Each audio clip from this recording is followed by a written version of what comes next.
मोदी जी, गर्मी का मौसम है और गर्मी भी बहुत तेज है, तो मैंने खेत में ही खटिया बिछा दी है ताकि ठंडक मिलती रहे और कहानी सुनाने और सुनने में आनंद आए। मोदी जी, आज जीवन पर से कोई कहानी सुनाना। हाँ भाइयों, मैं आपको जीवन की अमूल्य चीजों पर कहानी सुनाता हूँ। दोस्तों, जीवन की अमूल्य चीजें हैं भूख, प्यास, नींद और आशा। इसके बगैर जीवन जीना मुश्किल है। एक समय की बात है कि जब भूख, प्यास, नींद और आशा को घमंड आ गया था।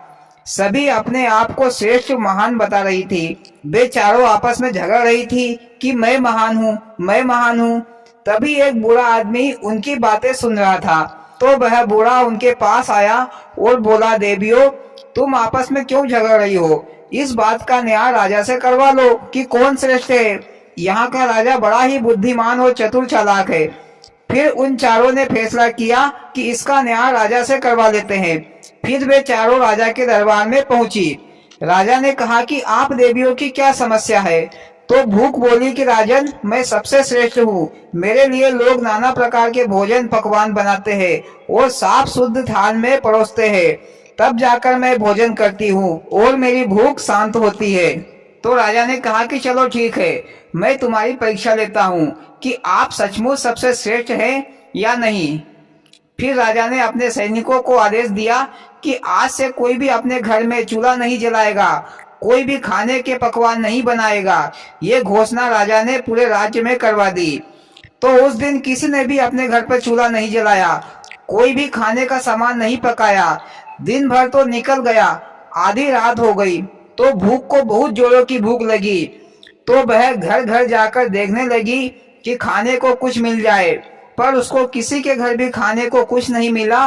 तो बाहर घूम रहे चूहे जो 2 दिन की बासी रोटी लेकर खा रहे थे, तो भूख ने उन्हीं चूहों से बासी रोटी को छुड़ाकर खा गई और अपनी भूख शांत की। मोदी जी, भूख को घमंड नहीं करना चाहिए था। अच्छे खासे खाने पीने को पकवान मिल रहे थे। घमंड के चक्कर में चूहों की झूठी और बासी रोटी खाना पड़ा। मोदी जी, वो कहावत है ना कि आदमी खा खा कर डराने लगता है, वही भूख के साथ भी हुआ। हाँ, फिर मोदी जी आगे क्या हुआ? आगे ये सब प्यास देख रही थी कि भूख हार मानकर थक गई है। फिर प्यास राजा से बोली कि महाराज, मैं महान हूँ। तो राजा ने कहा कि तुम कैसे महान हो? तो प्यास बोली, महाराज, मेरे लिए लोग तालाब और कुएं खुदवाते हैं, कड़ी मेहनत करते हैं, फिर तालाब और कुएं से पानी लाकर घर के बर्तनों में इकट्ठा करते हैं, फिर मैं उसमें से पानी पीती हूँ और अपनी प्यास बुझाती हूँ। तो महाराज, मैं महान हूँ। फिर राजा ने सिपाहियों से कहकर सारे राज्य के घरों में रखा पानी फिकवा दिया, तालाब और कुओं पर पहरा बिठा दिया और ढिंढोरा पिटवा दिया कि कोई भी अपने घर में पानी भरकर ना रखे। तो सभी प्रजाजनों ने ऐसा ही किया। 4-6 घंटे हो गए तो प्यास को बहुत जोरों की प्यास लगी, तो वह सारे राज्य में इधर उधर पानी की तलाश में घूमने लगी, पर उसको कहीं भी पानी नहीं मिला। फिर वह जंगल में गई तो उसे एक नाले में सड़ा गला पानी दिखा, तो प्यास ने उसी पानी को पिया और अपनी प्यास बुझाई। बस मोदी जी, प्यास की भी हेकड़ी निकल गई, आ गई अकल ठिकाने, आ गई सीधी लाइन पर। हाँ भैया राहुल, सही कहा। आगे ये सब नींद देख रही थी कि प्यास भी घूम फिर कर थक कर हार मान गई है। फिर नींद ने राजा से कहा कि राजन, ये सब तो नकली खिलाड़ी है, असल में तो सबसे महान और सर्वश्रेष्ठ मैं हूँ। मोदी जी, अब तो मेंढकी को भी जुकाम चढ़ गया, मुंह के बल गिरेगी नींद भी। तो भैया राजन ने कहा कि देवी, आप कैसे महान हो? तो नींद ने कहा कि महाराज, लोग मेरे लिए पलंग, गद्दा, रजाई बनवाते हैं, मखमल के गादीदार बिस्तर लगवाते हैं, फिर जाकर मैं उस पर आराम से चैन की नींद सोती हूँ। तो महाराज, हुई ना मैं सर्वश्रेष्ठ? राजा ने कहा कि ठीक है, अभी देख लेते हैं। फिर राजा ने सैनिकों से कहकर सारे राज्य के पलंग और खटिया, बिस्तर, रजाई सब कुछ रखवा लिया और ये ढिंढोरा पिटवा दिया कि आज से अपने घरों में कोई भी बिस्तर ना बिछाए, कोई भी पलंग या खटिया ना बिछाए। फिर राज्य के सारे लोगों ने अपने अपने घरों में खटिया, पलंग और बिस्तर ना बिछाए। रात हो गई, रात के 2-3 बज गए, तो फिर नींद को नींद सताने लगी। फिर वह इधर उधर घर घर जाकर बिस्तर, खटिया खोजने लगी, पर उसको कहीं भी बिस्तर लगा हुआ नहीं दिखा। तो वह थक हार कर रोड पर उबड़ खाबड़ जमीन पर ही सो गई। मोदी जी, रात के 2-3 बजे के बाद तो आदमी को नींद फेंक ही देती है, बिना सोए नहीं रह पाता आदमी। हाँ भैया, सही कहा, नींद के भी अरमान ठंडे हो गए।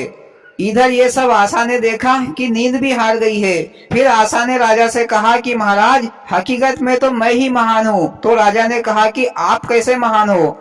तो आशा ने कहा कि महाराज, लोग कोई भी काम काज करते हैं तो एक आशा लेकर करते हैं कि मैं इतने पैसे कमाऊंगा तो ये सामान लूंगा, ये काम करूंगा तो मुझे ये फल मिलेगा। हर इंसान एक आस लेकर ही कोई न कोई काम करता है, चाहे आशा पूरी हो या ना हो, पर आशा पर ही सारा जीवन टिका हुआ है। तो महाराज, मैं बड़ी हूँ। फिर राजा ने अपने राज्य में सिपाहियों से कहकर ये ढिंढोरा पिटवा दिया कि कोई भी काम काज ना करे, मेहनत मजदूरी ना करे, कोई भी अपने मन में आशा का दीप न जलाए। फिर सारे राज्य में ऐसा ही हुआ। सभी ने काम काज, मेहनत मजदूरी सब छोड़ दी, लेकिन आशा तो इंसान को हर पल पल होती है। आशा बदलती रहती है। आशा से एक पल भी नहीं रहा गया। वह इधर उधर घूमने लगी कि कोई भी आदमी आशा लिए काम करता हुआ दिखाई दे, पर उसको कोई भी नहीं दिखाई दिया। पर आशा को नदी के किनारे एक बूढ़ा कुम्हार दिखाई दिया। वह कुम्हार अपनी झोपड़ी के अंदर दीप जलाकर मटके बना रहा था। तो आशा उसके पास गई और उस बूढ़े कुम्हार के सारे मटके सोने के बना दिए और उसकी झोपड़ी को भी महल में बदल दिया, क्योंकि बूढ़ा कुम्हार ये आस लगाकर काम कर रहा था कि मैं मटके बनाकर बेचकर एक बड़ा सा महल बनाऊंगा। मोदी जी, बूढ़े कुमार के पैर तो कब्र में लटक रहे थे, फिर भी महल में रहने का सपना देख रहा था। भैया अखिलेश, एक देसी कहावत है आशा के बारे में कि आशा मरे ना तृष्णा मरे, मर मर जाए शरीर। आशा कभी नहीं मरती। आदमी जब मरता है तो वह इच्छा करता है कि मुझे लज्जू खाने को मिल जाए, पेड़े खाने को मिल जाए, मखमल के गद्दे पर सोऊं। आशा तो बूढ़ा और जवान सबको होती है। फिर राजा ने न्याय किया कि भूख, प्यास, नींद और आशा में से आशा सबसे बड़ी है, महान है। हर इंसान कोई न कोई आस या उम्मीद से ही काम काज, मेहनत मजदूरी या अनेकों कार्य आस लेकर ही करता है। बिना आशा उम्मीद के कोई भी इंसान कोई कार्य नहीं करता। इस कारण आशा श्रेष्ठ है। और भैया, कहानी खत्म। वाह मोदी जी, क्या कहानी सुनाई, दिल खुश हो गया। और भाइयों, आपको कैसी लगी मोदी जी की कहानी? अच्छी लगी हो तो प्लीज वीडियो को लाइक और चैनल को सब्सक्राइब करें। भोलेनाथ सबके साथ।